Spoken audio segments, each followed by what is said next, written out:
இந்த மாதிரி நிகழ்ச்சிகள்லாம் எந்த பள்ளியிலும் செஞ்சு நான் பார்க்கல.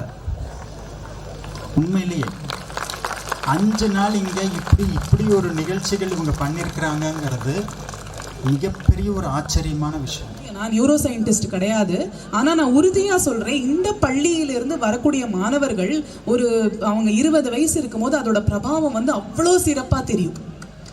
ஏன்னா இங்கே அடிப்படையான விஷயங்கள் அவ்வளோ பேஸ் அவ்வளோ ஸ்ட்ராங்காக நடக்கிறது. ஒரு ஆனுவல் டேல இந்த மாதிரி ஃபோக்கஸ் பண்ணி பண்ணணும்னு அவசியமே கிடையாது. நாங்கள் பல ஸ்கூல்ஸ் போயிருக்கோம், பல இது போயிருக்கோம். இந்த நோக்கம் இஸ் ரியலி அப்ரிஷியபிள். இந்த நோக்கம் ரொம்ப அவசியம். எல்லாருக்கும் பலன் இருக்கணும், எல்லாரும் நன்மை அடையணும், குடும்பத்தினர் எல்லாரும் ஆரோக்கியமாக இருக்கணும். அந்த ஆரோக்கியத்துக்கு என்ன தேவை, அதோட அடிப்படை விஷயங்கள் பல்வேறு ரூபமாக எடுத்து காமிக்கிறது.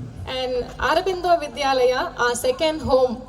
This is the one line சொல்லலாம் இல்லையா. ஸ்கூலை பற்றி கேட்க நம்ம ஏன் இங்கே படிக்கல அப்படின்னு தான் உண்மையாலுமே தோணுச்சு. போன இடங்கள்ல எனக்கு என்ன எக்ஸ்பீரியன்ஸ் இருந்தது அப்படின்னா, செய்யறது ஒன்று செயல் ஒன்றா இருக்கும், சொல்றது ஒன்று செயல் ஒன்றா இருக்கும். இங்கே சொல்றது தான் செய்கிறாங்க, செய்யறது தான் சொல்கிறாங்க. ஸோ அதில் ஒரு சின்ன கடுகளவு நான் இருக்கேன் இந்த நிகழ்வில் அப்படிங்கும்போது எனக்கு ரொம்ப மன நிறைவா இருக்கு. ஆரோக்கிய சங்கமம் என்கிற இந்த விழாவில் நான் பள்ளிகளின் ஆண்டு விழாவை அப்படித்தான் பார்க்கிறேன்.